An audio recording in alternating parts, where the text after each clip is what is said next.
እሺ ሉዬ ብያ ብይ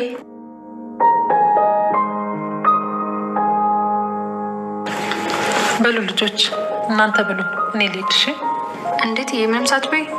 አይ በቃኝ። እኔ ልጅ ምን እንደሆነ አላውቅም፣ ዝክት አድርጎኛል። እኔ የምለው ማም ሰሞኑን ወጣ ወጣ እያበዛሽ ነው። ቆይ ምን ተገኝቶ ነው? አልነገርኩሽም? ለካ አንዳንድ ንብረቶችን በስሜ ለማዞር ወደ ክፍለ ከተማ እየተመላለስኩ ነው። በዛውም አንቺን ብቸኛ ወራሽ ለማድረግ ገጽ ውስጥ አስገብቼሻለሁ። እስኪ ይህንን ጉዳይ አንድ አፍታ ልጨርሰውና የአንቺንም ጉዳይ በዛው ጨርሳለሁ። እየመርሽን ነው ማም? ልጅሽ አድርገሽ ፋይል ውስጥ ልታስገብኝ ነው? አዎ ልጅ አይደለሽ እንዴ? ለምን አላስገባሽም? ወይኔ እንዴት ደስ ይላል። ታዲያ በህግም በስጋም ልጅሽ ለውና ምን ሆነሻል? ቃል ትንሽ አላካበድሽው?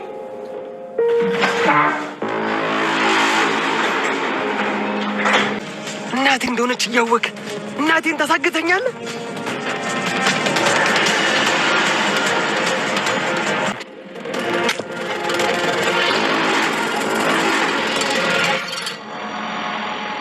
ሰላም ቃልን እንግዲህ ሀብትና ንብረቷ ውስጥ ለማስመዝገብ ተፍ ተፍ እያለች ነው ያለችው። እሱንም እንግዲህ ገበታ አቅርቦ ምግብ እየበሉ ባሉበት ሰዓት ላይ ሰሞኑን ወጣ ወጣ አብዝተሻል፣ ምን ሆነሽ ነው ብላ እንግዲህ ቃል እናቷን ስትጠይቅ ማለት ነው፣ ያው የውሸት እናት መሆኗን ሰላም አታውቅም። አንዳንድ ንብረቶችን በስሜ ለማድረግ እየሞከርኩኝ ነው ብላታለች ማለት ነው። ያንን ነገር እንግዲህ ብሌን ከሰማች በኋላ በጣም ተናዳለች። ምክንያቱም ብሌን እውነቱን ታውቃለች ማለት ነው። ሀብትና ንብረቷን ፈልጋ ቃል ወደ ሰላም እንደመጣች እንዲሁም ደግሞ ከባህሉ ጋር ተባብራ እንደምትሰራ ሁሉንም ነገር ስለምታውቅ ያንን ነገር ከሰማች በኋላ እንግዲህ ምግቡን ትታው በጣም ደንግጣ ስለነበረ ሮጣ ወጥታለች ማለት ነው። ሰላም ጥያቄ ሆኖባታል። ለምንድን ነው ብሌን ይህንን ወሬ ሳወራ ሮጣ የወጣችሁ ስትላት እንግዲህ የሆነ ነገር ጥዳ አሮባት ሊሆን ይችላል። እሱን አስታውሳ ነው ምናልባት የወጣችሁ እና አሁን እንዳታረፍጂ ሌላ ችግር ሳይመጣብን እኔም እንግዲህ የሀብቱ ወራሽ ውስጥ ለመግባት ስለገባው ደስ ብሎኛል። በስጋም እንግዲህ ህግም ቦታ ላይ ስሜ ሀብትና ንብረትሽ ውስጥ ስለገባ በጣም ደስ ብሎኛል ብላታለች ማለት ነው። ሰላም እንግዲህ አልተጠራጠረችም። ለምንድን ነው ቃል በዚህ ልክ ያካብድሽው? ለምንድን ነው የተጠራጠርሽው? ልጅ አይደለሽም እንዴ እስከ ማለት ደርሳለች ማለት ነው። እንግዲህ ይሄንን ነገር የቃል ጓደኛም ታውቃለች፣ አፍጦ አይተዋታል ማለት ነው። ቃል በጣም ደስ ብሏታል። ምክንያቱም ያለምንም እርዳታ ሰላም ዝም ብላ ልጄ ናት ብላ እንግዲህ አምና ተቀብላ የሀብቱ ወራሽ ልታደርጋት ነው ማለት ነው። ይህ ነገር ደግሞ በጣም አስደስቷታል። ሁለቱ ግን ስለሚያውቁ ያው ምንም አያመጡም በማለት ነው። ምክንያቱም የሰው ንቀት አለባት ቃል እንዳየናት ከሆነ ማለት ነው። እንግዲህ ያው አሁን ላይ ደግሞ ሌላኛው ችግር ሳሚና ዳግም ተፋጠዋል ማለት ነው። ዳግም እንግዲህ እንደተለመደው ያው እናቱ አግኝቷል። ያንን ነገር ደግሞ እንዲያገኝ የረዳው ሳሚ ነው ማለት ነው። ግን መጨረሻ ላይ ያው በፊት ያጠፋው ጥፋት መጨረሻ ላይ ይቅርታ እንዳያደርግ ለት ዳግም አድርጎታል ማለት ነው። ምክንያቱም ዳግም አያውቅም ነበረ እንግዲህ ገነትን ሲያግታት ገነት እናቴ መሆኗን እያወቅ እንዴት ታሳግተኛለህ በሚለው እንግዲህ አሁን ላይ በጩቤ ወግቶታል ማለት ነው። እንግዲህ ሳሚም ስሜታዊ ሆነው መጨረሻ ላይ ማለት ነው ይቅርታ ሊባባሉ ነበረ ተቀጣጥሮ ቦታው ላይ የተገኙት። ነገር ግን በጣም ነው የማመሰግነው እናቴ ያለችበትን ስለነገርከኝ ብሎ ለማመስገን ሲጀምር እንግዲህ በፊቱንም አቅ ነበረ እናት መሆኗን ብሎ ሳሚ ሲናገር እናቴ መሆኗን እያወቅ እንዴት በዚህ ልክ እንድጨክን አደረከኝ? እናቴን አግቼ እንደዛ ሳሰቃያት እንደነበረ እንደውም ውሃ ከልክያት ሳልሰጣት ወጥቼ ራሷን ስታ ወድቃ ልትሞት ነበረ። ያኔ ባልደርስላት ኑሮ ሞታ ነበረ።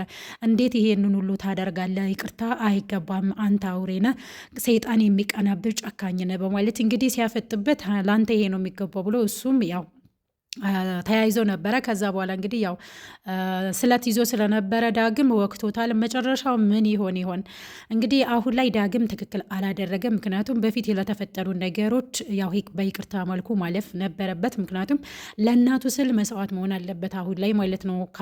የበፊቱ ሳይሆን አሁን ላይ ለእናቱ ያስፈልጋል። ገና እናቱን አይቶ አልጠገበም። በዛ ላይ ደግሞ ከሷ ጎን ነበረ መሆን የነበረበት። ከእስር ቤት የወጣችው ፕሮግራም አድርገውላታል። ይህ ነገር ደግሞ በጣም ደስ ይላል።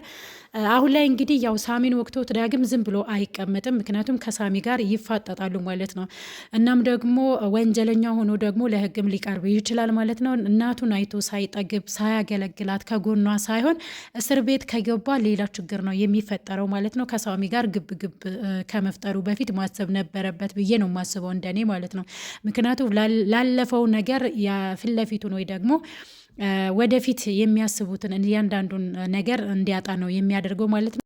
ሳሚ እንደሚታወቀው ወደ ራሱ ተመልሷል። ለዳግምም እናቱ እንደሆነች ነግሮታል ማለት ነው ገነት እና ደግሞ አሁንም ላይ ብሌን ሰላም እናቷ እንደሆነች በስተመጨረሻ ላይ እሷንም ማስደስታታለሁ ሰላሟን መልስላታለሁ ብሎ አስቦ ነበረ።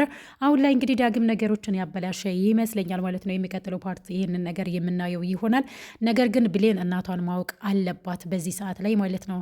ይህንን ነገር እንግዲህ ያው ለእናቷ ስትል ነው ብሌን ዝም ያለችው እንጂ ሁሉን ነገር አፍረጥርጣ መናገር ትፈልጋለች። በዛ ላይ ደግሞ እንግዲህ ያው የሰላም ወንድም ከእስር ቤት ሊወጣ እንደሆነ ለቃል ተናግራለች፣ ግን እስካሁን ድረስ አልተፈታም ማለት ነው። አሁን ላይ ሰላም ደግሞ ሌላ ነገር ጀምራለች። ሀብትና ንብረቷን አንዳንድ በስሟ ለማዞር ትፈልጋለች። ያንንም ውስጥ እንግዲህ ቃልን ማካተት ትፈልጋለች። ምክንያቱም ልጇ እስከሆነች ድረስ የሀብቱ ወራሽ የምትሆነው ልጇ ናት እና ያንን ነገር በማሰብ እንግዲህ ሀብትና ንብረቷን ለማስመዝገብ በራሷ ስምም በልጇ ስምም ለማድረግ እንግዲህ ወራሽ እንድትሆን ልታደርጋት ነው ማለት ነው። ልጇ ላለነችው ነገር እንግዲህ በዚህ ልክ እየተጨነቀችን ያለችው ሰላም አታውቅም፣ እውነት ለመናገር ማለት ነው። ወንድሟ ነው የአንቺ ልጅ ነው ብሎ መጣት ቃልን። ነገር ግን ሰላምም እንዴት አላሰበችም? አንዳንድ ጊዜ ማስተዋል ማሰብ ያስፈልገናል ማለት ነው። ጠፍታ ለብዙ ዓመት ጠፍታ የቆየችዋን ልጇን ዝም ብላ መቀበል አልነበረባት። ምክንያቱም የወንድሟን ጸባይ ታውቃለች፣ ጨካኝ አረመኔ እንደሆነ ታውቃለች ማለት ነው ገና ለገና ከመጀመሪያውኑ።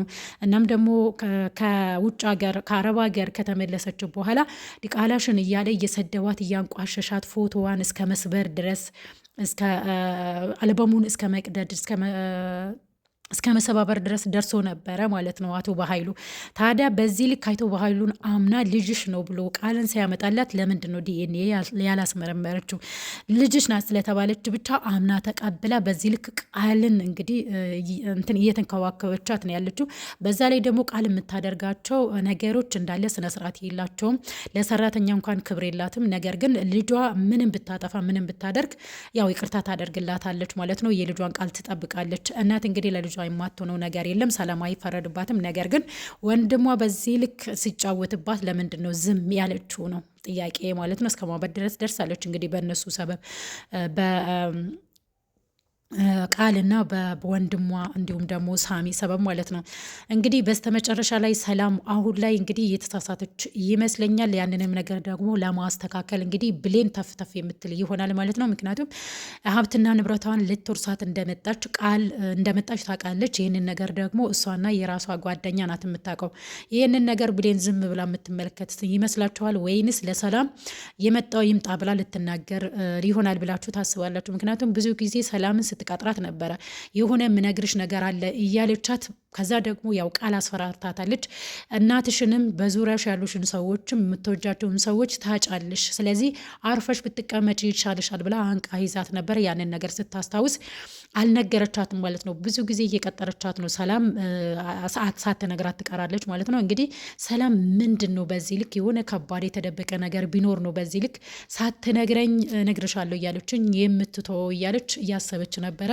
እንግዲህ ያው ቃል ስታሰቃያት የነበረው እንዲሁም ደግሞ እንግዲህ የሷ የገዛ ወንድሟ አቶ በኃይሉ ሲያሰቃያት እንደነበረ ብትናገሪ እናትሽን ታጫለሽ እያላት ስለነበረ እናቴን ከማጣ ዝም ብል ይሻለኛል፣ ግን ለእናቴ ብዬ ደግሞ ሌላኛውን እናት መጉዳት የለብኝም፣ ሁሉንም ነገር አፍረጥጬ መናገር ይሻለኛል ብላ ተመልሳ ደግሞ ያው እንትን ትላለች ማለት ነው፣ ትፈራለች። ያንን ነገር ባትፈራ ኑሮ እስከዛሬ ድረስ እንግዲህ ሰላም ቃል ልጇ እንዳልሆነች እና ሌላ ልጅ ፈለጋ እንደምትሄድ ያው ይሄ የተረጋገጠ ነገር ነው ማለት ነው።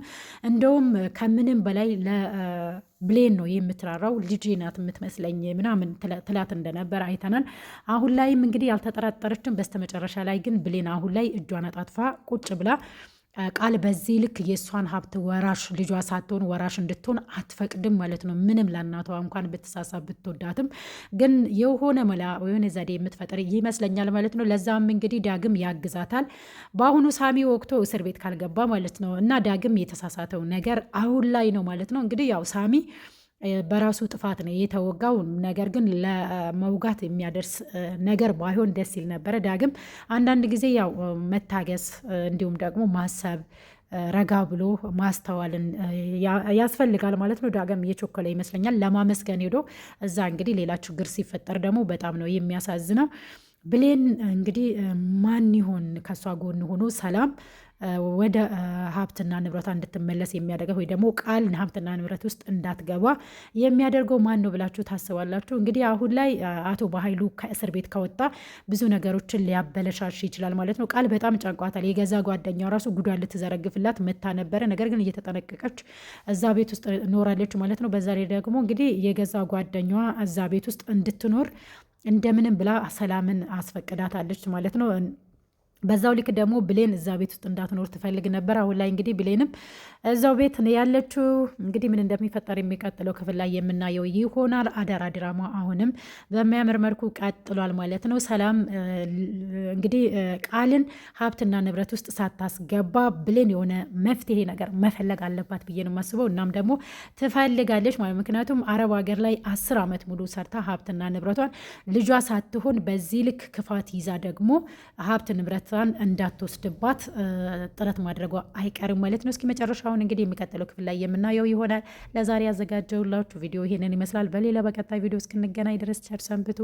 ባይ ባይ። ለዚህ ቻናል አዲስ ከሆናችሁ ደግሞ ሰብስክራይብ ማድረጋችሁን እንዳትረሱ። አበረታቱኝ። አመሰግናለሁ ስለተከታተላችሁ።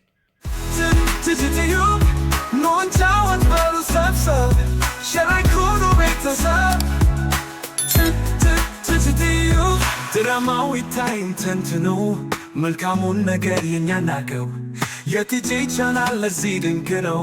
ዘወትር ሁሌ ገብተን እንየው። ትትዩ ኖንቻ